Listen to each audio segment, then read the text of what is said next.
Amigos, bienvenidos a este espacio de Más allá de un titular. Ustedes ya nos conocen a través de UNE América Channel y a través de nuestro website uneamerica.com. Ustedes pueden acceder con nosotros a preguntas, comentarios, a participar en la estrategia que estamos llevando desde los Estados Unidos, aquí particularmente desde el sur de la Florida, donde tenemos una estación ya prevista, trabajando. Vamos a próximamente a tener otra estación donde está Rafael Prieto, ahí lo vemos también ya en Charlotte, en Carolina del Norte. Este tema de las redes digitales nos ayuda muchísimo, mis queridos colegas, porque nos facilita la comunicación y nos permite precisamente estar en contacto permanente con ustedes. Más allá de un titular, empieza a partir de ahora con un tema que vamos a trabajar, que nos ha marcado profundamente la preocupación de lo que ha sido y ha vivido en estas últimas 48 horas México, Colombia y otros países, en donde el fenómeno del narcoparamilitarismo se viene imponiendo con una lógica de ganar territorio y contribuir a todo este ejercicio de lo que se conoce como el tráfico de estupefacientes y todos los nuevos ejércitos armados ilegales que se han venido montando en Colombia, en México y en otras naciones centroamericanas. ¿Por qué vamos a hablar de este tema del narcoparamilitarismo? Porque en las últimas 28 horas, en las últimas 24 horas, si ustedes me permiten decir, ha sido asesinado uno de los fiscales más importantes en Paraguay. Llegó a Colombia a pasar sus vacaciones y más que vacaciones a estar con su esposa en su luna de miel y fue asesinado vilmente en una playa en Cartagena, específicamente en la isla Barú. Esto ha repercutido internacionalmente. Los gobiernos de Colombia, el gobierno de Paraguay, los gobiernos cercanos, el mismo gobierno norteamericano ha hecho pronunciamientos alrededor de este crimen que de una u otra manera pone en alerta a las autoridades de estos países frente a este fenómeno creciente de las estructuras criminales narcoparamilitares que están generando, por supuesto, una marcada extensión de territorios, no solamente en Colombia, sino también en México y aquí también en Estados Unidos.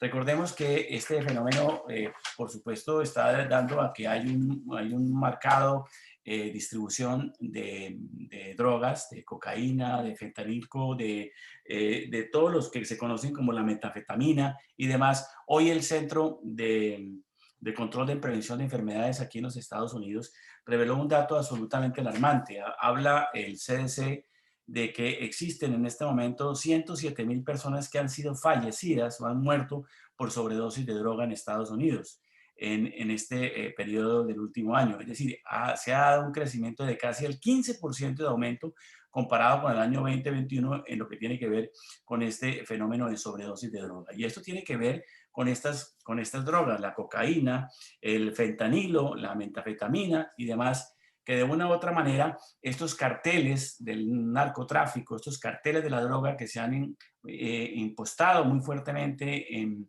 las zonas de frontera con los Estados Unidos, especialmente en México, y también desde luego en Colombia, toda esa costa del Golfo de México, lo que se llama ahora el Clan del Golfo, ha venido generando una extensión territorial y por supuesto está cada vez más creciendo en lo que tiene que ver con captación de personas, pero por otra parte está generando, por supuesto, muerte, desolación. En los últimos 4 días fue realmente impresionante cómo se hizo un paro armado de 4 días en Colombia, donde prácticamente más de 200 municipios del país, especialmente en los departamentos ubicados en la costa norte de Colombia, estuvieron prácticamente en paro armado, donde la gente no tuvo la posibilidad de salir a comprar, a negociar, las vías terrestres fueron suspendidas y demás, frente a una actitud del gobierno, específicamente de Colombia, de un autismo total, como si no hubiera pasado absolutamente nada, lo que han comentado los analistas alrededor de este fenómeno de lo que ha ocurrido en Colombia. Y en México, por supuesto, sigue creciendo este tema con el asesinato de dos periodistas mexicanas que fueron vilmente asesinadas por carteles de la droga de México. Ya México ocupa el primer lugar en el asesinato de periodistas que se han dedicado a revelar, a denunciar todo el nivel de corrupción existente en los estados y también en las ciudades y en el gobierno, por supuesto.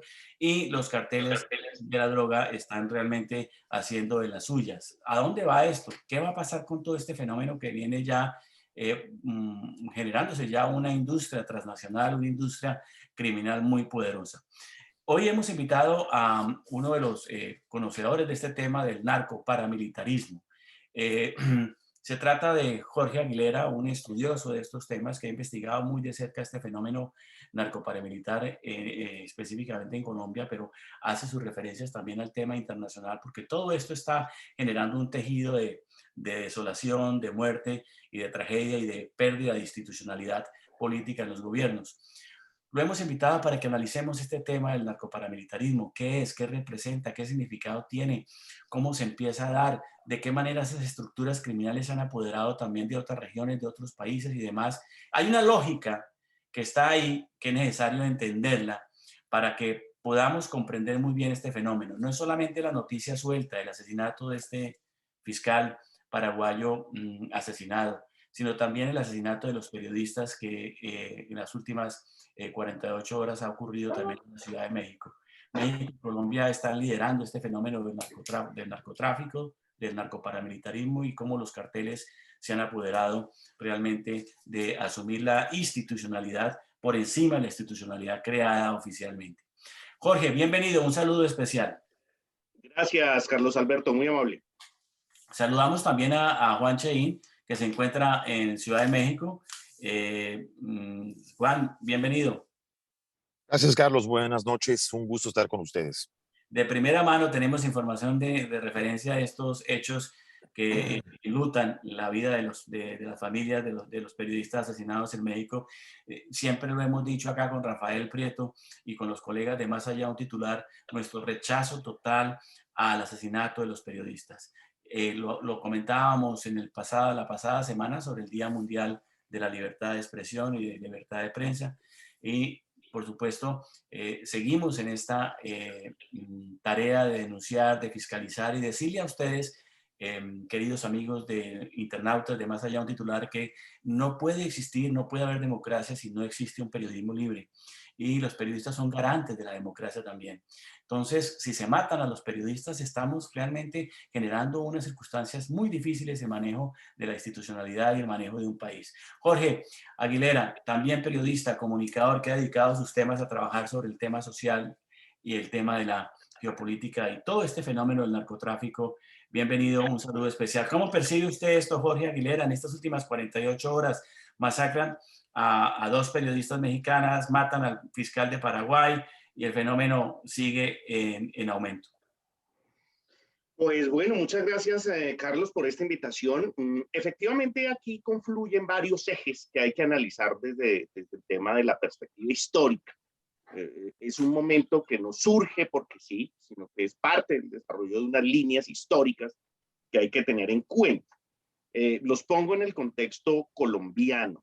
¿De dónde vienen los grupos paramilitares? Los grupos paramilitares vienen de la conformación de un ejército por parte del cartel de Medellín. Ese es su origen. Y el cartel de Medellín, en los años 90, decide armar este tipo de organizaciones porque rompe con uno de sus trabajadores, no por decirlo aliado de pronto. Resulta que hasta ese momento, Carlos Alberto, la guerrilla era la encargada de cuidar los lotes del narcotráfico. En Colombia eso se conocía como el impuesto al gramaje. Lo que hacían los grupos armados era obtener recursos económicos a partir de vigilar los lotes del narcotráfico, obviamente de la intervención de la fuerza pública. Eran el grupo armado de los narcos, por decirlo así. y pues lo que hacían estas organizaciones era percibir dinero a través de este famoso impuesto al gramaje. Con una práctica que fue y la que causó buena parte del rechazo en la sociedad colombiana en los años 80 y 90, y era el secuestro de personas, una práctica que desarrolló la guerrilla colombiana, los grupos armados, y que generó un enorme rechazo por parte de la sociedad. En una de esas prácticas intentan secuestrar a una ciudadana, el secuestro sale mal y terminan matándolo. Pues esa señora era hermana de uno de los capos de los carteles de la droga. Cuando sucede ese incidente, se rompen las relaciones entre el cártel y deciden tener sus propios grupos armados. Ahí va a haber dos fenómenos. Se desata una guerra contra la guerrilla para recuperar los terrenos y los territorios, los predios dedicados a la droga. Y de otro lado, pues la apropiación de la guerrilla de estos predios, de estos territorios. Y entonces ahí vamos a ver también el surgimiento ya de la guerrilla como un cartel de la droga también. Hay que reconocer que cuando esto sucede, la guerrilla inicia un proceso también de construcción de su propio canal de distribución de narcóticos. Y entonces ahí vas a tener otro grupo armado, pero aparentemente con una ideología de inicio, pero que ven en el narcotráfico una oportunidad de captar recursos. Entonces viene esa división, se arma esta guerra, y en ese proceso de confrontación con el cartel de Medellín, es que sucede también la persecución del Estado a los carteles de la droga, donde se desbarata el cartel de Cali. Básicamente el cartel de Cali se desbarata porque el Estado logra apresar al contador del cartel de Cali, entonces ahí ya quedan al descubierto y pues no es muy violento el ejercicio, cosa distinta a lo que sucedió con el cartel de Medellín. En el cartel de Medellín, ustedes saben, pues se persigue a Gonzalo Rodríguez Gacha, que era el brazo armado del cartel de Medellín, del famoso mexicano, y de Pablo Escobar. Y en ese ejercicio descabezan el cartel y quedan es un montón de carteles como organizándose regionalmente. Ahí viene esa parte del paramilitarismo. Con este tema de la guerrilla en confrontación con los paramilitares se presenta otro fenómeno, y es que dada la pauperización del conflicto en Colombia, surge la idea de generar una confrontación de los grupos armados que hacen parte de la subversión. En ese ejercicio terminan aliándose, lo que lo podríamos llamar como una alianza con el diablo, un sector empresarial muy importante, principalmente sectores muy afectados por las actividades de la guerrilla, como es el sector ganadero, parte del sector agrícola y algo del sector industrial, terminan generando una alianza con estas organizaciones del narcotráfico regional. En ese ejercicio, ¿qué buscan? Buscan construir un ejercicio que se denominó las autodefensas para puntualmente sacar a la guerrilla, correr a la guerrilla de algunas regiones del país. Parte de esa alianza tiene una serie de condiciones muy particulares, y es que es prácticamente la aceptación de la sociedad del narcotráfico. En Colombia había un ejercicio muy particular en donde la industria, los empresarios, pues veían con cierto desdén a los narcotraficantes, ¿sí? Ahí viene una palabra que me imagino que ya es de manejo latinoamericano, que es la palabra traqueto. El traqueto. Entonces, el traqueto era el narcotraficante con mucho dinero, pero además ostentoso de una forma muy burda, de una forma muy vulgar. ¿Sí? Ese era el estilo de Pablo Escobar y su grupo. Claro. Y eso generaba el rechazo de la sociedad. Cuando se presenta esta alianza y se conforma lo que se llamó el Pacto de Ralito, un tema de la reconstitución de la sociedad y demás, se hace esta alianza. Y en la práctica, ¿cómo es? Nos estamos viendo 4 personas en pantalla. Entonces, decidimos unirnos en contra de los grupos subversivos, y yo les pido dinero a ustedes que son mis vecinos. Yo tengo una finca, tenemos 4 fincas. Yo les digo, bueno, hemos hecho una alianza con un personaje de todos aquellos, así que necesito que me den unos aportes de dinero porque vamos a expulsar a los grupos armados. Y ustedes, mis vecinos, terminan dándome el dinero. Y cuando yo conformo el grupo de estos personajes y empezamos a combatir la guerrilla va a ser un efecto, va a ser alguna jugada muy particular. Realmente a la guerrilla la combaten como un año nada más.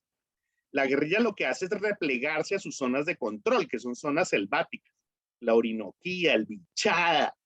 Y entonces ahí se van a generar dos fenómenos, y es que queda un personaje como el que yo les estoy planteando, queda con armas, con dinero y con vecinos desarmados.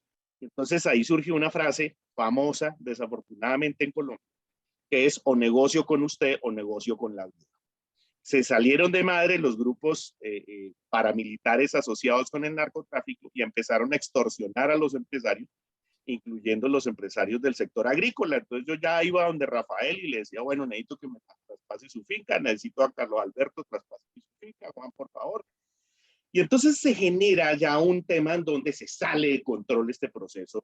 Una capacidad expansiva de tomar territorio. Intimidación, además, de intimidación. Ese va a ser uno de los fenómenos. Pero viene otro fenómeno que yo creo que ustedes ya lo conocen, que se llamó los falsos positivos.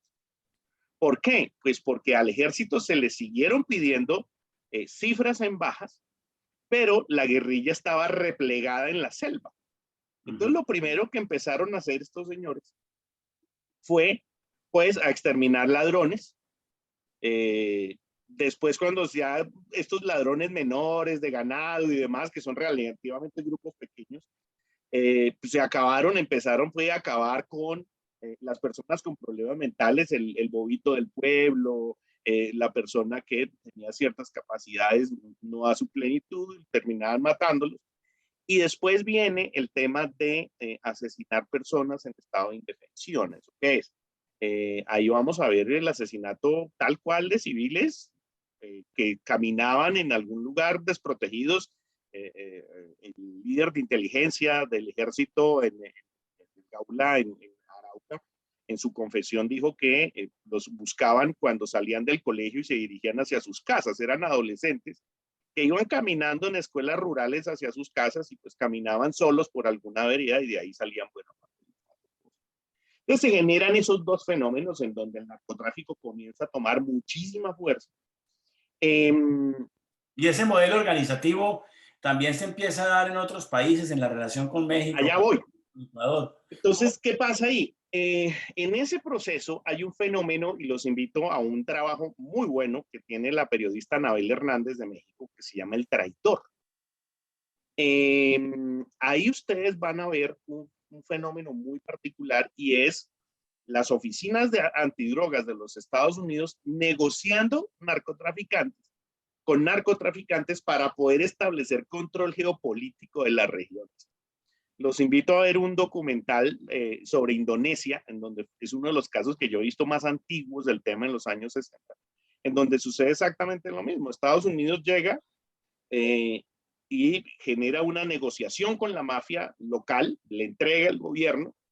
A partir de eso se genera un proceso de exterminio de civiles y el objetivo es tener un control geopolítico de la región. Lo mismo va a suceder con algunos capos mexicanos. Y lo mismo sucede curiosamente con Manuel Antonio Noriega. Hay documentos en internet donde los abogados de Noriega explican que él no podría ser juzgado porque había un acuerdo político con las agencias antidrogas de Estados Unidos, en donde a él se le permitiría comercializar drogas y Estados Unidos a cambio de colaborar con un proceso estratégico y político en la región. Entonces ahí vamos a ver una relación entre el narcotráfico y la política que tú la vas a ver puesta como un proceso de acupuntura en varios países en Centroamérica. Hay una investigación muy buena de un periodista norteamericano del San José Mercury News que se llama Gary Webb, sobre cómo él descubre esa misma alianza, ese mismo acuerdo con un narco en El Salvador, y el proceso es exactamente igual. Entonces, ha habido acuerdos con narcos en América Latina que nos estamos dando cuenta hoy que estaba ahí detrás. Y entonces empiezas a ver cómo surgen, cómo llegan al poder. Ya no estamos viendo lo que estábamos acostumbrados, que era el narco patrocinando un candidato, sino estamos viendo el narco directamente siendo el candidato. Y ahí, en ese ejercicio, pues se hace como un proceso de control político, de estabilización, por decirlo así, hasta que suceden cosas como las que estamos viendo en América Latina. El caso, Eh, el caso reciente de la extradición del expresidente de de Honduras, Honduras, su hermano, que está pasando ya una condena aquí en las cárceles norteamericanas, especialmente claro. en New Y York. mira, los hijos de Martinelli ya aceptaron lavado de activos también, ¿de Y acuerdo? Y con, ahí es donde claro, surgen fenómenos como el Clan del Golfo, que es al que quería llegar. ¿Sí? a ese particularmente, ese tema es interesante porque ese clan de Golfo, el clan de Golfo viene en una alianza muy estratégica con dos grandes carteles mexicanos, que es el cartel de Sinaloa y el cartel de Jalisco Nueva Generación, que están ubicados también en esa estrategia donde están trabajando juntos, eso es evidente. Las autoridades colombianas han descubierto, han detectado mexicanos de Sinaloa en las costas del Pacífico colombiano y por supuesto eso está dando que hay una relación directa entre esos grupos criminales. Pues mira que ahí vienen datos que van a ser muy claves. Los invito a leer un libro, especialmente a los 3 primeros capítulos, de una persona que vive en el sur de la Florida también, tengo entendido, que se llama Virginia Vallejo. Virginia Vallejo era una periodista en los años 80 y 90, que era la amante de Pablo Escobar. Era la mujer más deseada del país y el tipo era el que podía pagar los lujos que la conquistaban. Ella cuenta en el libro, se llama Amando a Pablo, odiando a Escobar, como cuando Álvaro Uribe, que viene de una de las líneas del cartel de Medellín, puntualmente su familia más cercana, el clan Ochoa, se reúne con unas agencias antidroga de Estados Unidos y ahí hacen un acuerdo. Ya narra que hay un acuerdo para, como el que les estoy diciendo de Manuel Antonio Noriega. Usted gobierne, usted va a ser el presidente, pero y vamos a ser ciertas permisivos con usted y a cambio usted nos ayuda con algunos elementos que necesitamos para el desarrollo de los intereses norteamericanos. Ella lo narra ahí en el libro. Entonces viene ese tipo de acuerdo. ¿De dónde viene el clan del Golfo? Hace pocos días extraditaron a Otoniel, aparentemente esa fue la razón del paro armado, la extradición de Otoniel. En Colombia no quedó esa percepción, realmente lo que se vio dentro de este proceso es que Otoniel se presenta ante la Justicia Especial para la Paz y empieza a decir que pues, el Clan del Golfo realmente está constituido por militares activos y en retiro. Y eso es el fenómeno que vamos a ver con la llegada de Uribe en el 2002, en donde efectivamente el personal más cercano a organizaciones del narcotráfico en la fuerza pública, pues termina generando ascensos y participación, otros no. Entonces, pues vamos a ver cómo se va consolidando lo que verdaderamente sería un cartel de los soles.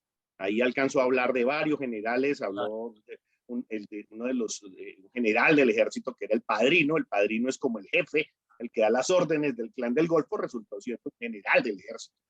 Mire, Entonces, esas características, Jorge, que usted toca, también se están viviendo un poco en México. Juan, tú que estás en Ciudad de México, Juan está con nosotros ya conectado. Juan o Sí, Rafael. sí, aquí ando, aquí ando. Juan, ¿usted recuerda ese caso de este militar mexicano que lo capturaron en el aeropuerto de Los Ángeles, general, que finalmente se armó todo una... ¿Qué pasó con eso? Fíjate, cuando estamos hablando ahora sobre este tema del clan de Golfo y cómo se conectan los carteles con unos con otros. Bueno, lo que pasó fue que lo liberaron. Hubo ahí un acuerdo entre el entonces secretario de Estado de Donald Trump, si mal no recuerdo, este militar que se le fincaron responsabilidades en Estados Unidos, que además inclusive ya había sido juzgado en los Estados Unidos, lo devolvieron a México y en México lo liberaron. Bueno, ahí vemos ese... Rafael, ¿ibas a decir algo a Jorge? A preguntarle algo a Jorge. No, que digamos el impacto del narcotráfico ha pasado por etapas, pero la relación con los militares y la relación con la gente que que reacciona a ellos, a los guerrilleros, provoca estos grupos que reaccionan para combatirlos. Y como dice Jorge, se repliega, ¿no? La guerrilla se repliega pero también hubo confrontaciones grandes y también hubo acciones terribles por parte de los paramilitares, las matanzas gravísimas allá donde ocurrió el paro precisamente en esta época, ¿no? Que son las matanzas allá del Urabá antioqueño, que son muy recordadas desde hace tiempos. ¿Cómo se está dando, qué características usted puede establecer dentro de su trabajo de investigación, Jorge, esas conexiones con esos otros grupos mafiosos, grupos de carteles en otros países? El modelo de trabajo es exactamente igual, no hay diferencia, no se marca la diferencia entre un cartel y el otro. ¿Cómo la autoridad se mantiene diversificada? Ya no hay, o existe un jefe de cartel, como era el caso del cartel de Medellín, que estaba el señor Pablo Escobar. Ahora lo que se está planteando es como unas estrategias horizontales del cartel de mayor penetración. ¿Cómo se mira ese fenómeno de construcción, de estructura que se está dando en la relación con el Clan del Golfo y los otros carteles de México y demás? Bien, aquí lo que estamos viendo y lo que se está destapando yo creo que desde el asesinato del presidente de Haití, ese va a ser un hito muy importante, es que vamos a hablar de narcoestados. Aquí lo que estamos viendo, lo que les decía, ya no es un capo patrocinando un candidato, es el capo siendo el candidato. Porque lo que busca esta metodología es apropiarse del Estado, ¿de acuerdo? La apropiación del Estado. ¿Para qué? Pues para poder facilitar la gestión del cártel. ¿Ya? Entonces, si tú ves, por ejemplo, la investigación que hizo el New York Times sobre el asesinato del presidente de Haití, ¿qué había de fondo allí?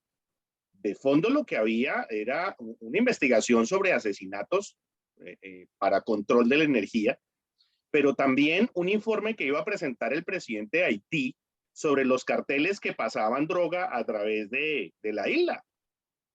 Y ahí es donde entran, pues se contratan, el servicio se contrata en Miami, pero pues eran mercenarios colombianos los que entran a ejecutar este ejercicio.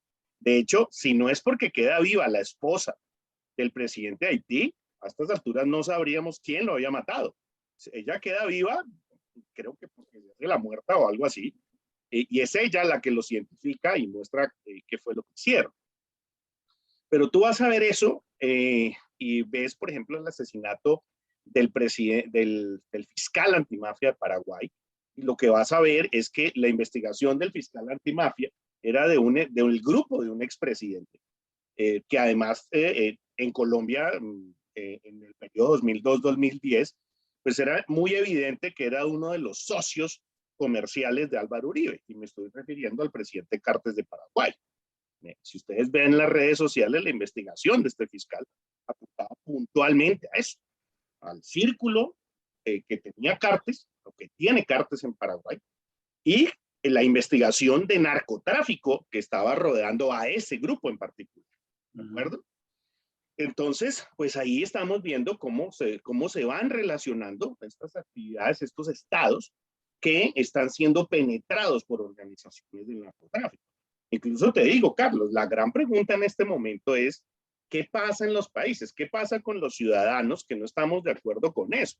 Y que de pronto estamos abocados a un proceso de cambio, estamos en proceso electoral. Buena parte del impacto del Clan del Golfo, la demostración de fuerza del Clan del Golfo, pues lo que muestra es el control del narcotráfico en algunas regiones del país, ¿sí? Que además, como tú dices, pues tú lo vas a ver reflejado en otros modelos como el mexicano, ¿de acuerdo? En donde el Estado lo que hace es como negociar, como un hagámonos pasito con los carteles para pues no desestabilizar los países. Pero yo creo que esa es una de las grandes discusiones de qué va a suceder con las sociedades en donde definitivamente no se aceptan este tipo de organizaciones. Usted plantea ese tema de la negociación de los gobiernos con sectores de carteles del narcotráfico. Recordamos ahora en México una cosa que es patética, que fue patética, ¿no, Juan?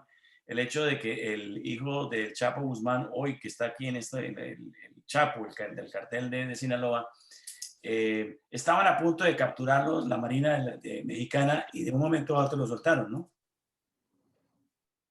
Sí, bueno, ese es un caso de tantos, ¿no? De tantas anomalías que hemos visto acá.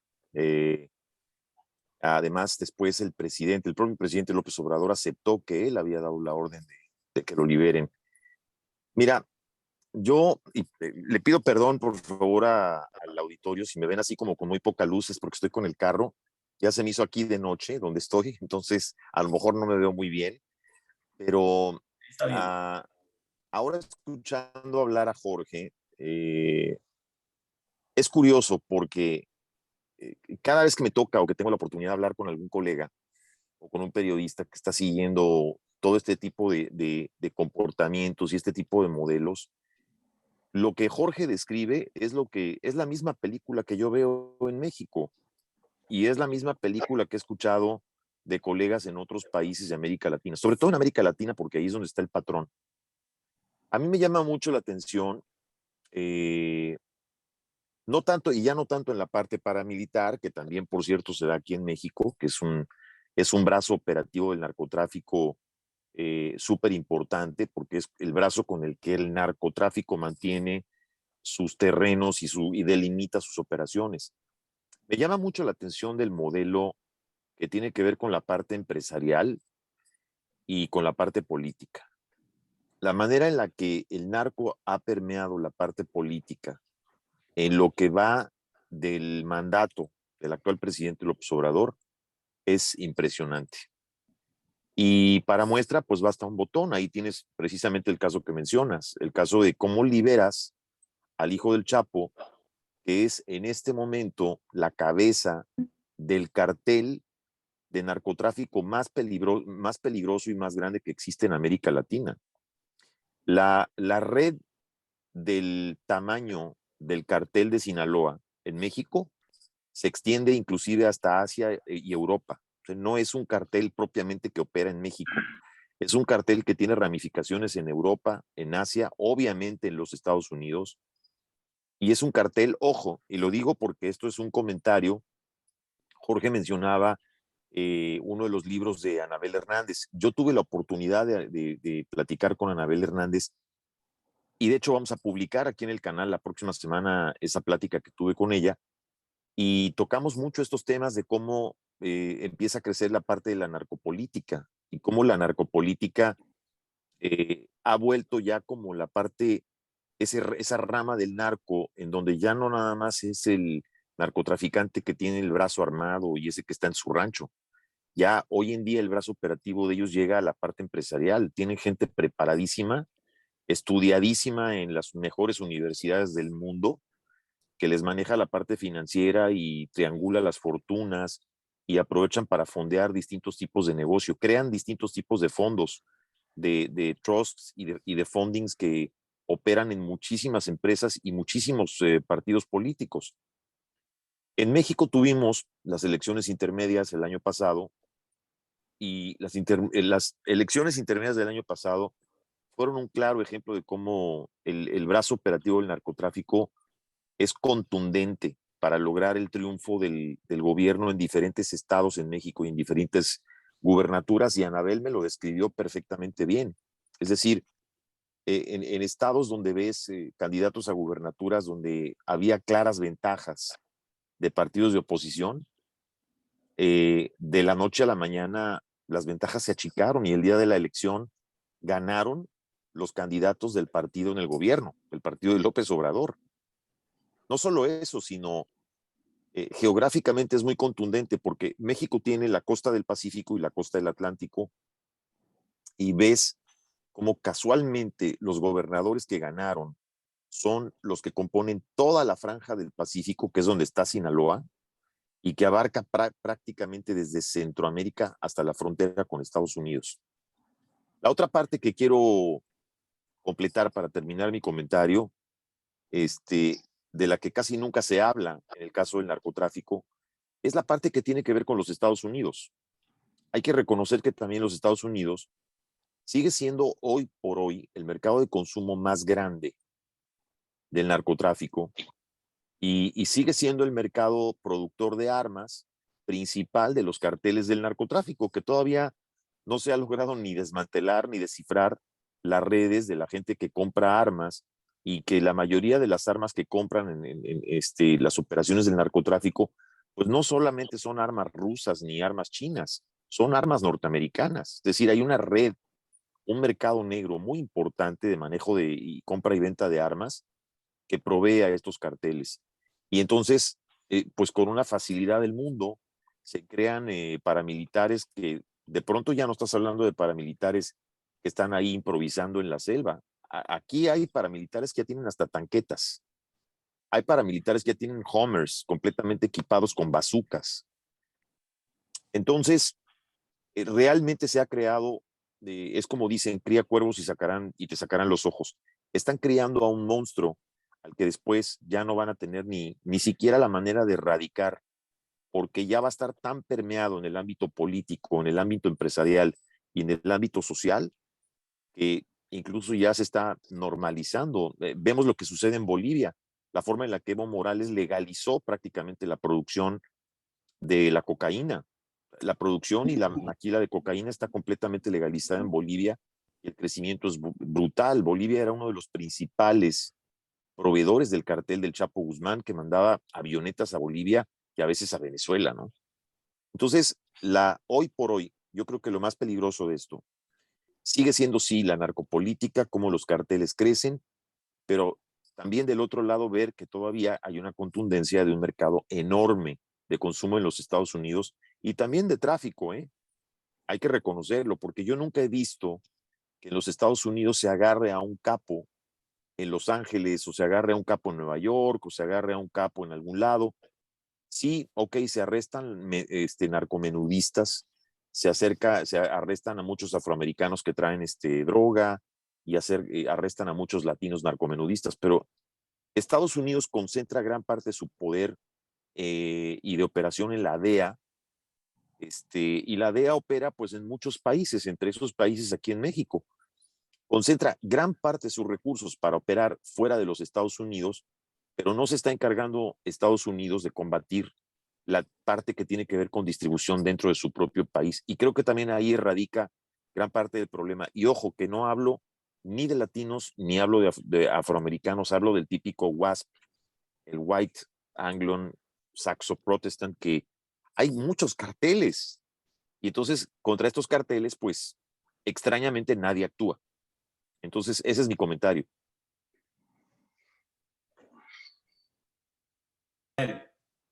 Rafael. Yo creo que, digamos, el fenómeno del narcotráfico viene de muchos años atrás. Es decir, yo recuerdo, creo que lo dije en otro programa cuando llegué a Estados Unidos, de ver la cultura popular mexicana, ver en la cultura popular los corridos de la banda del Carro Rojo y de Camelia la Tejana. Estamos hablando de esto hace 40 años, y ya había habido algunas asomos, por lo menos del cultivo de la amapola y de empezar a hacer cosas. Lo que hubo en México, que fue sí un golpe, fue contra, en cierto modo, la marihuana. Llegaron a atacar la marihuana de una manera muy fuerte, mientras que aquí en Estados Unidos se empezó a cultivar de forma extensa, incluso en los parques nacionales. Y eso ahí no, en este momento existe como un criterio de no perseguir la marihuana. Ahora, lo otro que mencionó Juan es muy importante, es acerca de las armas. Hay una demanda supermillonaria del gobierno mexicano y de respaldada por instituciones de Estados Unidos contra las principales empresas productoras de armas en Estados Unidos. Y el gobierno mexicano plantea una cosa interesante, y es que esas armas tienen sitios de venta cerca de la frontera de Estados Unidos. Y con esas armas son con las que terminan utilizándose para los crímenes en México. Jorge Aguilera, Jorge salió. Bueno, este fenómeno del narcoparamilitarismo, por supuesto, tiene referencias históricas, como usted lo mencionaba, Rafael, y los casos que ustedes han narrado, tanto en México como en Colombia, como en otros países, es evidente. Pero entonces me surge una gran pregunta ahora, y es que ahora se empieza a dar una mezcla entre una industria criminal organizada, en donde ya se mezcla con el tema de la opción política y la narcopolítica, y entonces hay dinero, hay narcos vinculados a la política, son los que deciden, y entonces uno dice, bueno, ¿y para dónde vamos con esta situación que se está viendo ahora? ¿Dónde está la institucionalidad? ¿Dónde está el tema de la democracia? ¿Dónde está la legitimidad pública del voto? ¿Dónde están las elecciones? Cuando ya Te todo esto... puedo mencionar una cosa, Carlos, si me permites. Y también esto es un comentario para que, a ver si Jorge nos puede ayudar a desarrollar. Es un pequeño ejemplo. Tú mencionabas el caso de que aquí en México se libera al hijo del Chapo. Pero yo voy un poco más allá. Aquí el presidente de México se acercó a saludar a la mamá del Chapo en una gira. Entonces, el presidente se fue a una comida campestre, rural, en donde lo invitaron a comer tacos, la familia del Chapo Guzmán, donde había el tío, el primo y la mamá. O sea, no es algo que estoy inventando, ¿eh? Hay videos y fotografías. En Badiraguato, exactamente. Entonces, digo, no sé si, para darles una idea, Badiraguato es un pueblo, no quiero que suene feo, pero es un pueblo olvidado por Dios, como decimos aquí en México. Entonces, cualquiera diría, pues, ¿qué rayos tiene que hacer el presidente de México en Badiraguato? Esa es la misma pregunta que nos hacemos en México. ¿Qué tiene que hacer el presidente en Badiraguato? ¿Cuál es la importancia de ir a un lugar que no tiene carreteras, que no es un lugar todavía desarrollado? Pues bueno, ahí están las fotos, ahí está la realidad.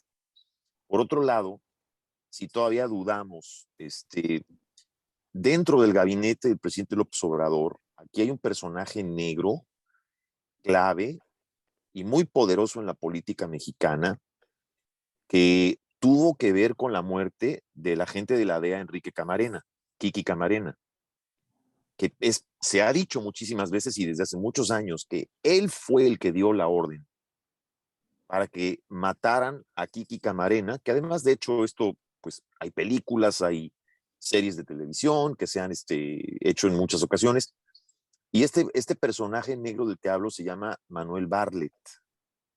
Manuel Bartlett fue en su momento, en el momento de que asesinaron a Kiki Camarena, era el secretario de gobierno, algo así como el vicepresidente de los Estados Unidos. Y se decía que en aquel entonces era el hombre más poderoso de México, más poderoso que el propio presidente. Este hombre, ya de casi 90 años, o poco más de 90 años, es hoy en día el brazo derecho del presidente López Obrador. Y es quien, por cierto, está tratando de volver a monopolizar, es decir, volver a las empresas que ya eran privadas, como la empresa eléctrica, para que vuelvan a quedar en manos del Estado. ¿Pero por qué? Porque también el señor tiene intereses.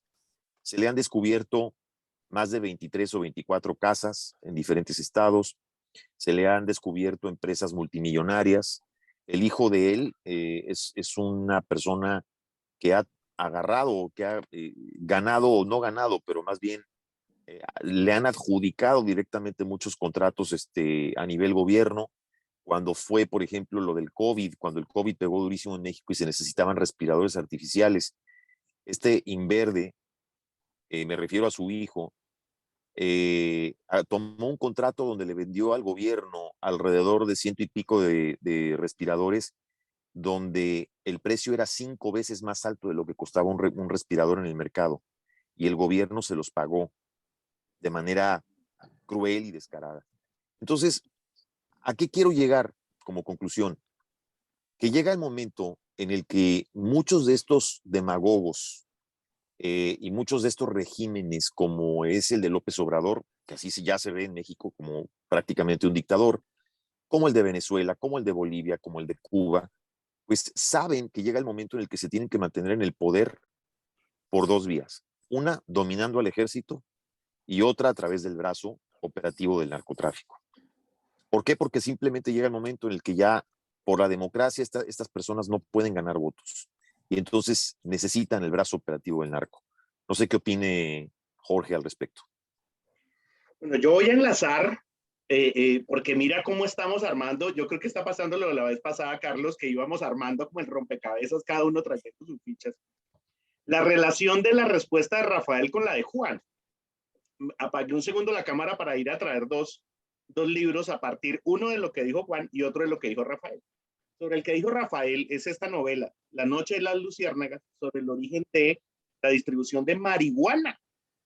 Y como dice muy bien Rafael, esto comienza con un narco de Cali que ni siquiera era Pablo Escobar, era un personaje que se dio cuenta que en Estados Unidos, después del tema de Vietnam, se disparó el consumo de narcóticos. Salían las avionetas cargadas de marihuana de la costa. Él no alcanzó a meterse con avionetas, él las encaletaba en cosas.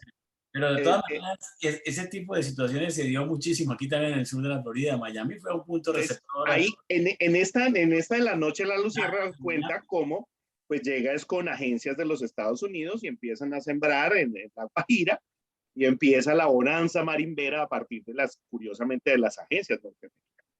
Y el otro libro es de lo que dice Juan, ¿por qué no tocan a los narcos? Yo me encontré un libro, a mí me encanta comprar libros en México, cada vez que estoy en el DF me hago mi tour ahí por la Bellas Gandhi, Artes. Okay. Bellas Artes, hago Gandhi, después me voy al Zócalo, me meto al sótano y después me meto detrás de la catedral donde están los libros viejos. Y después me encontré es una investigación sobre los vínculos financieros de Trump con carteles de narco. Y entonces responde buena parte de lo que dice Juan, ¿por qué no los tocan? Porque les interesa la parte financiera. O sea, lo clave acá son los raudales de dinero que genera este ejercicio. Es que es un canal interminable, es un canal de financiamiento interminable para los políticos. Pero ojo, los de acá, ¿qué es lo que nos están mostrando? ¿Qué es lo que nos muestra, por ejemplo, Anabel Hernández?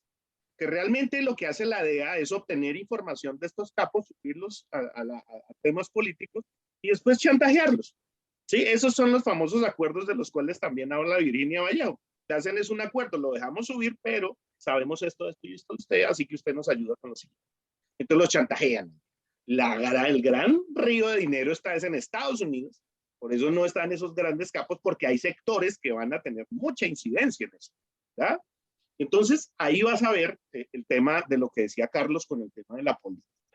Y vamos a ver otro término que desde hace unos 10 años se viene trabajando, que es el narcofascismo, ¿verdad? ¿Qué es lo que está pasando ahí? Como dice muy bien Juan, estos grupos no son de nada democracia, son mecanismos de fuerza. ¿Sí? Es lo que dice Juan. O controlamos al ejército, como sucedió, como el clan del Golfo, que son militares dedicados al narcotráfico, estas así las cartas sobre la mesa. Dicho por el mismo Otoniel, son militares, unos ya en retiro, otros activos, pero son militares. Pero los tienen millonarios, además. Que ya se vio en México, o sea, no es pero los tienen millonarios. O sea, ¿hace cuánto pasó eso en México? Además, los tienen millonarios, Jorge. Claro. No solamente están los tienen millonarios haciendo. Ese es el fenómeno. Sí, haciendo obras, haciendo aeropuertos. Lo vincula al militar al narcotráfico. Y esa es la gran amenaza para las democracias. En donde un candidato alternativo tiene un porcentaje importante para ganar, unas posibilidades muy altas, pero la gran pregunta de los ciudadanos es, y lo decía yo hace un tiempo, es, esta gente no es de las que dice, bueno, perdimos las elecciones, nos vamos. No, hay millones en juego. Ahí es donde tú vas a ver este ejercicio de grupos de extrema derecha, ¿cierto? Y tú vas a ver los vínculos políticos que hay ahí, y pues son sectores. ¿Por qué el tema de la extrema derecha? Pues porque ahí el tema de la democracia es un asunto de fuerza. ¿Sí? Incluso te dicen, vamos a proteger la democracia. O en el caso de Colombia, vamos a proteger la democracia, pero toca primero exterminar una parte de la población. Una Eso ya es anotación que va a hacer, Jorge, una anotación que va a hacer Juan. Sí, perdón, no, una anotación nada más que le quería hacer a Jorge, que ahorita mencionaba esta parte del narco y del el ejército. Es una de las claves que he visto en varios países y ahora la veo en México, es el control de las aduanas. El control de las aduanas, de los puertos y de los aeropuertos. Ahí hay una clave impresionante y ahí ha puesto mucho énfasis en estos momentos el gobierno actual de México, porque aeropuertos clave que está construyendo el mismo ejército están controlados por el ejército. Entonces, ¿qué pasa con las aduanas? Nadie sabe. No importa, sí, O claro. sea, y ahora hay un nuevo aeropuerto, que hay un aeropuerto en la internacional en la Ciudad de México que acaban de construir, que casualmente no tiene vuelos internacionales. El único vuelo que llega es de Venezuela. Y llega un vuelo de Venezuela, o a veces 2 por semana, donde a veces vienen vacíos, porque ¿qué personas en Venezuela tienen dinero para viajar a México? Hoy en día, O sea, ¿quién va a venir de Venezuela y quién va a viajar de México a Venezuela? Entonces, viene un vuelo de Venezuela que se recibe, se envía a un hangar, nadie sabe qué tiene ese vuelo, ni qué lleva ese vuelo. ¿Pero por qué? Porque todo el control lo tiene el ejército. Entonces, perdón, quería agregar esa parte, Jorge. No, absolutamente cierto. Aquí se han presentado dos escándalos muy particulares. Uno fue, se cae un avión en Honduras, precisamente una avioneta de estas que recorren la parte costera y terminan en Centroamérica, y que fueron hábilmente reemplazadas por los submarinos de 5 toneladas que salen desde Colombia y también terminan en Centroamérica. Y se cae el avión y resulta matándose el piloto. Cuando van a ver quién era el piloto de Uribe, que le estaba llevando precisamente un cargamento al cartel de Sinaloa. ¿Y de dónde sale? Pues de aeropuertos militares. De ahí es donde salen este tipo de aviones. De hecho, aquí en Colombia hubo un escándalo porque capturan una de las avionetas, y cuando van a ver, los que cargaron la camioneta los grabaron con una cámara de seguridad del aeropuerto de la policía. Los policías con uniforme y todo, cargando la avioneta. ¿Ya? Entonces, ahí es donde vas a ver, pues mira nomás los jefes de Qué seguridad. descaro, ¿no? Están presos por narcotráfico. Límites, ya el límite no existe. Nada, pues si ya, mira, si tú ya controlas lo que dice Juan, tú ya controlas, que haces aparte y ya evades la aduana, mira, haces lo que quieres.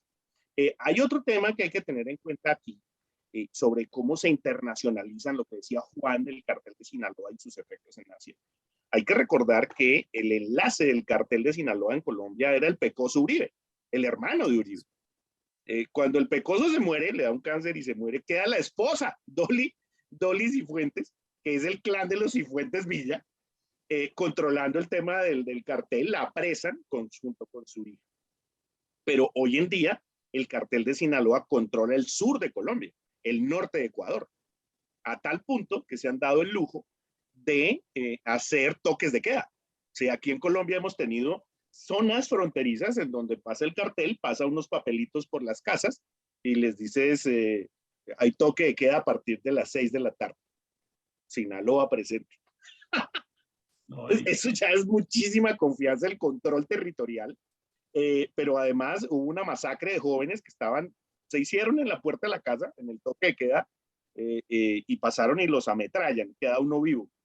Y él dice, lo que más recuerdo es que tenían acento mexicano. Entonces ahí vas a ver cómo este control del Estado por este tipo de organizaciones pues les abre las puertas para generar un montón de cosas, que es donde viene la pregunta que les estaba comentando ahora. Vienen los procesos democráticos. ¿Qué va a suceder con los procesos democráticos? ¿Qué va a suceder con las sociedades que no están dispuestas a aceptar ese tipo de prácticas? ¿Verdad? ¿Van a hacer planes de exterminio como lo que ha sucedido en Colombia, que lo que hacen es por zonas hacer masacres y hacen campañas de exterminio? Entonces la gente se quita de ahí, porque pues obviamente ellos necesitan el terreno, ¿sí? Sí o sí, la cocaína no es lo mismo que la marihuana, que tú la puedes poner en un tema ahí de lámparas y tal, ¿no? Esa sí requiere un cultivo un poco más particular. Pero entonces vamos a ver ya, pues, cómo sectores muy articulados de la política y del control del Estado, pues ha sido tomado por este tipo de organizaciones para poder convertir el Estado en un proceso de su actividad comercial. Y de allí vienen asesinatos como el del fiscal, vienen asesinatos como el del presidente de Haití, ¿sí? En donde tú vas a ver, y si ustedes recuerdan, tan pronto capturan a los sicarios, el primero que protestó y que pidió protección internacional de los sicarios fue el gobierno de Colombia. Con una particularidad, uno de los sicarios es familiar del consejero de seguridad de la presidencia de la República en Colombia. Sí, pero sigo con esta pregunta. Además, una enorme incertidumbre personal que siento frente a este tema, y es que todo está cooptado realmente por el narcotráfico, las decisiones de carácter político, el manejo de los raudales de dinero que están pasando permanentemente, los flujos en las economías de los países, en las economías locales. La gente está impregnada notablemente del miedo. Hay una gran industria manipuladora de miedo que genera más miedo y más miedo y más miedo. Y entonces, ¿hacia dónde vamos con esto, Jorge? ¿Qué vendría ahora? Yo creo que hay que tocar un tema aquí, Carlos, y ponerlo sobre la mesa. Así como es espantoso que parte del proceso de intimidación de los carteles es el asesinato de periodistas, yo creo que en este momento es demasiado evidente que hay periodistas que trabajan para los carteles. ¿Ya? Y que su buena parte es una parte, ocultarle a la sociedad lo que está sucediendo, evadir que esos temas no se toquen, ¿sí? Aquí acaban de capturar, vino la DEA directamente a Colombia a capturar en Barranquilla un narco que era candidato al Senado del partido de Uribe. Y entran y lo capturan y se lo llevan de una vez. ¿Tú crees que hubo cubrimiento noticioso de eso? Si no es por las redes y por una que otra emisora, mira, no se cubren los medios de comunicación. Pero fíjese, ¿de acuerdo? Yo recuerdo que los periodistas colombianos han denunciado el hecho de periodistas que se han vinculado con el tema de cubrir a los mafiosos y generar toda esa infraestructura informativa para eso. En Cali pero mira que ha habido periodistas encargados de desprestigiar a esos periodistas. Sí, claro, claro. El hecho de que haya habido periodistas trabajando para los carteles, pues ahí estaba este señor, era Alberto Giraldo, si no me equivoco. Claro, el relacionista público del cartel de Cali. De Medellín, de Cali. Alberto Giraldo era de Cali. El cartel de Cali. Era una persona supremamente respetada en Colombia hasta cierto momento, con todas las conexiones del mundo, con el prestigio de ser enviado especial a misiones internacionales y demás, y termina siendo el empleado básico del cartel de Cali. Eso es de vieja data. Así como está el otro lado, de la gente que denunció a los periodistas, que denunció a los narcotraficantes y terminaron matándolo, como a Guillermo Cano, ¿no? Y al resto de periodistas que en Colombia denunciaron cosas y los mataron. Yo creo que hay que ver la pregunta de Carlos ahí. O sea, y yo creo que es el tema, el quid de este asunto es ese. Bueno, ¿qué pasa? ¿Sí? Que es la pregunta que yo les hacía. En el tema de la democracia, estos personajes no son de nada democracia, ellos son de acciones de fuerza, como dice Juan. O nos tomamos al ejército a favor de nosotros, o sometemos el tema electoral, y punto. ¿Ya? ¿Por qué? Porque hay un tema ahí y es la insatisfacción de la sociedad. ¿Ya? Lo que estamos viviendo en Colombia, y se los digo ahora cercano al proceso electoral, y me disculpan las personas que sean proclives al ejercicio político, va ganando uno de los candidatos con mucha distancia, pero cuando uno analiza lo que ha pasado, realmente no es por la gran habilidad del personaje, sino por el hastío de la sociedad frente a cómo el cártel ha manejado el país. Eso es lo que está pasando de fondo. Hay un hastío enorme en la sociedad por el tema de las masacres, los asesinatos, cómo desbaratan la institucionalidad para poder cometer sus crímenes, ¿sí? Ahora el embajador de Colombia en Uruguay, si ustedes recuerdan, le poncharon 3 laboratorios de droga. Y lo más curioso es que lo van a juzgar por ocultar pruebas, no por narcotráfico, no por tener los laboratorios, sino porque cuando vio descubierto fue y quemó buena parte de lo que lo inculpaba. Entonces van a juzgarlo por el delito menor. Ahí tú vas a ver a la fiscalía metida, a la procuraduría, o sea, ya los entes de control trabajando directamente para este tipo de organizaciones. Y esto, como les digo, en Colombia pues está como generándose eso, pero en México, ¿cuántos llevan con eso? ¿Sí? Por lo que tú dices, Juan, Bolivia, ¿sí? ¿Cuántos llevan ese plan? ¿verdad? Aquí yo creo que hay una parte del hastío de las sociedades, que así los maten y los maten y los maten y los maten, hay una parte en donde la gente simplemente no va a aceptar este tipo de cosas. Y donde Estados Unidos va a tener que replantear ese tipo de acuerdos que hace con los narcos para control geopolítico. Esta investigación de Gary Webb sobre el tema de las armas que toca Juan, el, claro, con razón se inundó Centroamérica de armas y no eran chinas, como dice Juan, no eran norteamericanos, además porque las agencias antidrogas le entregaban las armas a este capo de la droga, ¿ya? Para que pudiera generar un control político de la región. Entonces, hay una película, incluso ahora que me acuerdo en español, que se llama Matar al Mensajero, que es como pues narra la investigación de Gary Webb. Hasta el New York Times intentó desprestigiar a Gary Webb y resulta después aceptando cargos Oliver North y unos personajes así súper figuras heroicas en los Estados Unidos diciendo que sí, que efectivamente hicieron ese acuerdo para poder llevar armas a Centroamérica. Y entonces ahí es donde creo que debe haber un cambio en las sociedades. Además, fíjense, el cambio generacional, los jóvenes están absolutamente hastiados de lo que está pasando en Latinoamérica y creo que hay que ver esas opciones. O se recompone la sociedad y se hace algún tipo de acuerdo, se legaliza el narcotráfico, se legaliza la droga, algo debe pasar ahí para que pueda funcionar este tema. O se van a ir por líneas fascistas, como lo que está sucediendo en Colombia, que es directamente ir al exterminio de población. ¿Sí? Para generar un control territorial, vamos a hacer un exterminio de población. Yo creo que eso es la gran discusión que se debe estar viendo en estos momentos, que está saliendo a flote con la mayor evidencia y con la mayor claridad toda la incidencia que tienen ya el control de los carteles sobre los estados, en casos como Paraguay, Colombia, el mismo México. Bueno, nos quedamos todavía con más preguntas que respuestas, porque este fenómeno no se va a resolver tan rápido como uno pensaría, Rafael. El exterminio de población no ha sido una cosa novedosa en Colombia. Ocurrió, bueno, digamos, en tiempos modernos, para no referirnos al siglo XIX. Ocurrió cuando el Partido Conservador asume el poder por la división del Partido Liberal en el 46 y se desata una situación que fue la violencia en Colombia, que fue un desplazamiento increíble de gente. Bogotá era una ciudad de 300.000 habitantes y se transformó en una ciudad de más de 1 millón. Cali pasó de ser una ciudad pequeña a una ciudad grande. Medellín, lo mismo.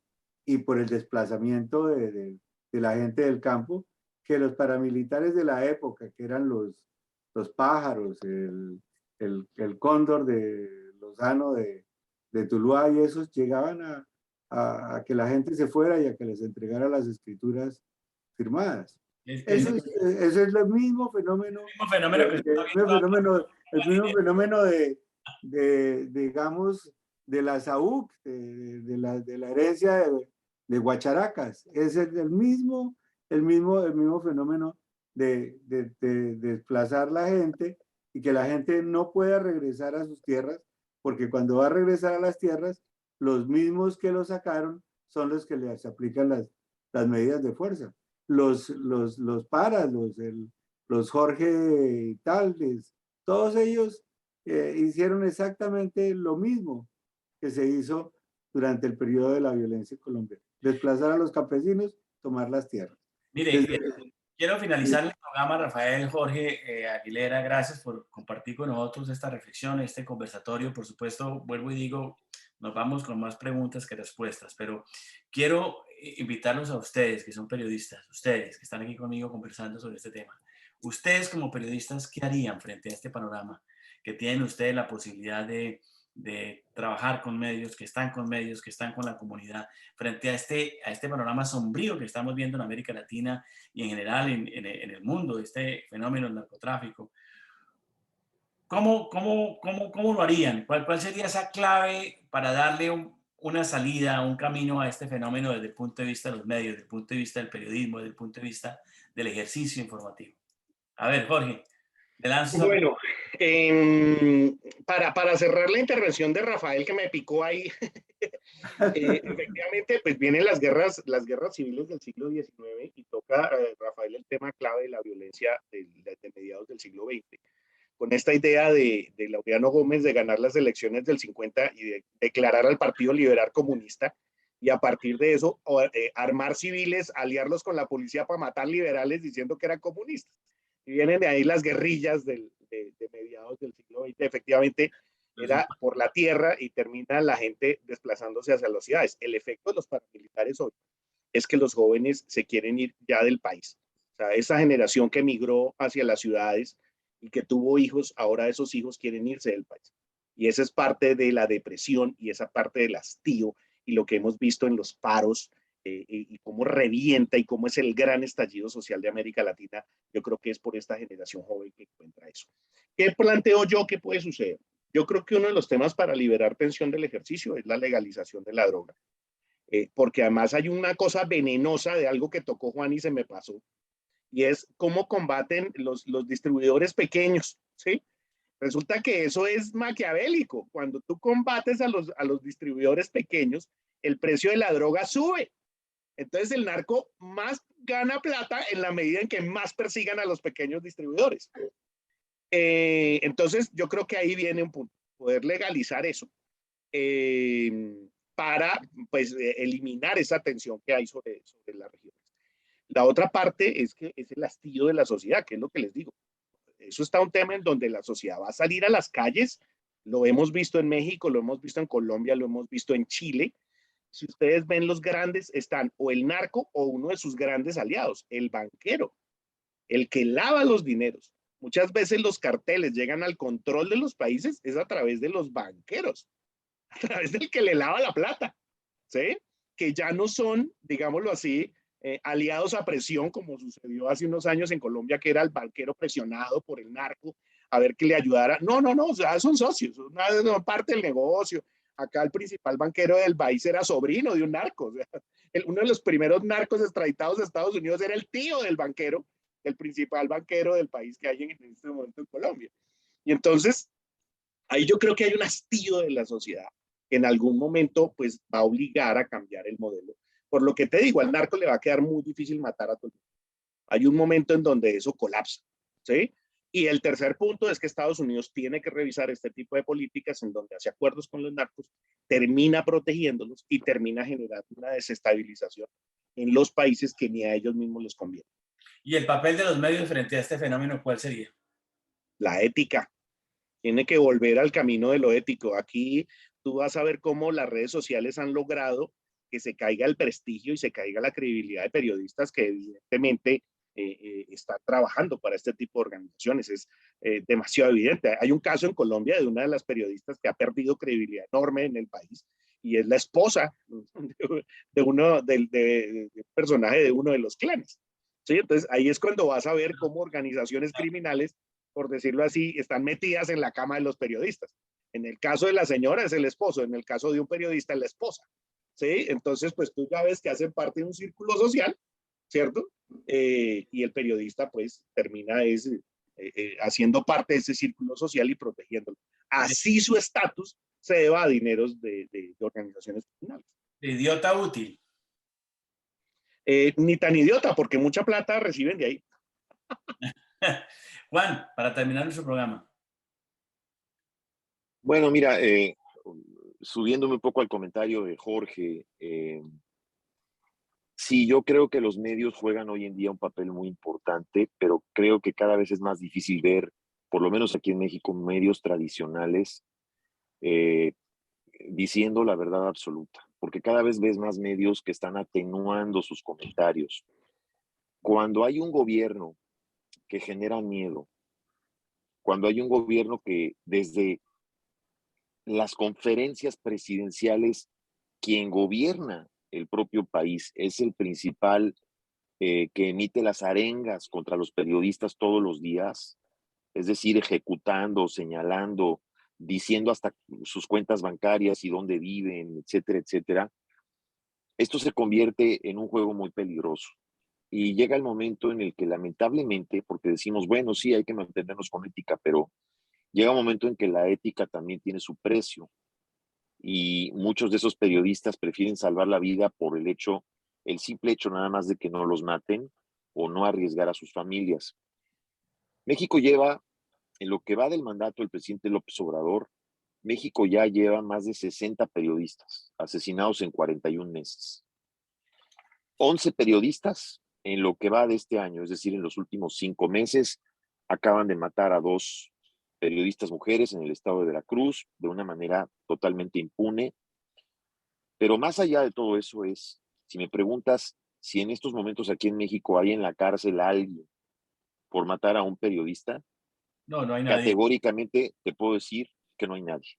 El nivel de Y impunidad. es que, y es que mientras no exista el Estado de Derecho y mientras lo que controla el Estado de Derecho y lo que controla la ley es el dinero, es la fuente del dinero, es muy difícil que haya justicia. Y en este caso, desgraciadamente, estamos enfrentándonos ante un monstruo, como lo dije, que tiene 1000 tentáculos, que ya lograron permear en la industria, ya lograron permear en los negocios, ya lograron permear en la política, la parte de la política no la van a soltar, porque son ellos a los que precisamente les conviene poner a gobernadores y presidentes, porque son los que pueden en un momento dado proteger sus fuentes y su fuente financiera y la fuente de negocio, y al mismo tiempo son ellos los que pueden alimentar sin ningún límite campañas políticas. Mira, el otro lado del charco, los Estados Unidos, coincidentalmente tienes del lado de los Estados Unidos un estado como California, donde la marihuana está legalizada, y cruzando la frontera, que es donde está Tijuana, pues se están matando por la marihuana, ¿no? Y por todo lo demás. Llega un momento en el que yo creo firmemente que necesitamos legalizar la droga. Se tiene que legalizar, se tiene que controlar. Mira, querámoslo o no, tal vez no sea el mejor ejemplo. Bolivia es un país que desde el momento que industrializó la droga, es decir, la maquila y la industrialización de la cocaína, es un país que su mismo Producto Interno Bruto subió a niveles insospechados. Yo conozco Bolivia perfectamente bien. Yo he estado 6 veces ahí. Conozco Cochabamba, conozco La Paz, conozco Santa Cruz. Entonces, y vi el cambio que tuvo Bolivia, por lo menos en los últimos 10, 12 años. No estoy justificando que lo que hace Bolivia esté bien, porque al final no deja de ser una tiranía. Simplemente digo que hay otra manera de combatir el narcotráfico. El punto es que en Estados Unidos ya está legalizando tanto las drogas duras como la marihuana. El estado de Oregon fue el primer estado en la Unión Americana en 1973 que legalizó la marihuana y acaba recién hace un par de años de legalizar las drogas duras. Entonces no podemos tener un país que es el mayor consumidor del mundo, que ya empezó a legalizar el consumo, y países en América Latina en donde se está matando gente para producir y traficar. Entonces creo que ahí no hay una coincidencia. Y mientras el gobierno de los Estados Unidos insista en no tratar esto como lo que es, porque también la droga es una enfermedad. Entonces, mientras el gobierno de Estados Unidos no insista en tratar esto como una enfermedad, también tratar de darle esa salida, eh, creo que va a ser muy difícil. Y repito, no todo es ni por la fuerza, ni combatiendo, ni con todo el poder del ejército y todo lo que queramos. La violencia no se va a poder combatir con violencia. Y entonces hay que pensar un poco más en estrategia. Esa sería mi conclusión. Bueno, muy bien, gracias a Juan desde Ciudad de México. Rafael, usted para cerrar nuestro programa. Bueno, hay una cosa importante para entender el fenómeno de la legalización de las drogas en Estados Unidos. Oficialmente a nivel federal, la marihuana y otras, todo sigue siendo ilegal a nivel federal. pero todo varía de estado en estado. Aquí en Carolina del Norte no se ha logrado legalizar la marihuana solamente para producción de cierto tipo de marihuana con fines medicinales. Pero aquí existe, la mayor parte de la población preferiría que se legalizaran tanto la marihuana específicamente, tanto para fines recreativos como para fines medicinales. Y la perspectiva sobre la marihuana varía de estado en estado por parte de los legisladores, no por parte del pueblo, porque por parte del pueblo sí el 70-80% de la población preferiría que la marihuana se legalizara. Y la perspectiva con las otras drogas varía. Ahora, la legalización de la marihuana va a ser inevitable. No sé si las drogas duras se tenga una amplitud de pensamiento todavía en el país como para aceptar lo de las drogas duras. Bueno, reflexión importante para todos, amigos. Muchas gracias por acompañarnos, por participar en este conversatorio, en este análisis, más allá de un titular que empezamos haciendo referencia al asesinato de un fiscal paraguayo muerto en Colombia, el tema de los periodistas mexicanos asesinados por la mafia mexicana, la situación incontrolable de este crecimiento, de esta expansión territorial de grupos paracos, paramilitares que buscan fundamentalmente el desorden institucional, y la sociedad en silencio, la sociedad buscando qué hacer. Vienen los procesos electorales, vienen las demás hechos, circunstancias y por supuesto esto lleva a que es necesario actuar. Por lo pronto, este es un ejercicio de pedagogía también, de participar con ustedes las vivencias, pero al mismo tiempo los estudios y la manera como se está abordando este fenómeno que es cada vez más preocupante. Jorge Aguilera, mil gracias por estar con nosotros. Jorge, gracias. Un gusto. Gracias. Seguimos en contacto contigo más adelante, haciéndole seguimiento a estos temas que son de enorme preocupación. Y por supuesto, para lo que viene ahora en Colombia, todo este proceso electoral, un proceso electoral cargado de miedo, con dificultades, con incertidumbres, con inconformidad de los jóvenes, etcétera, va a venir muy fuerte también este fenómeno de lo que viene para Colombia en los próximos años. Un gran abrazo para todos y volvemos a encontrarnos en Más Allá de un Titular. No olviden, uneamerica.com. Ahí nos pueden conseguir en esa página web y revisar nuestros documentales, nuestras entrevistas, nuestros temas que hemos venido trabajando con este grupo de periodistas independientes en UNE América Channel. Muchas gracias y un gran abrazo para todos. Muchas gracias, un gustazo. Juan, un gusto. Gracias, Rafael. un gusto. Gracias. Igualmente. Muy amable.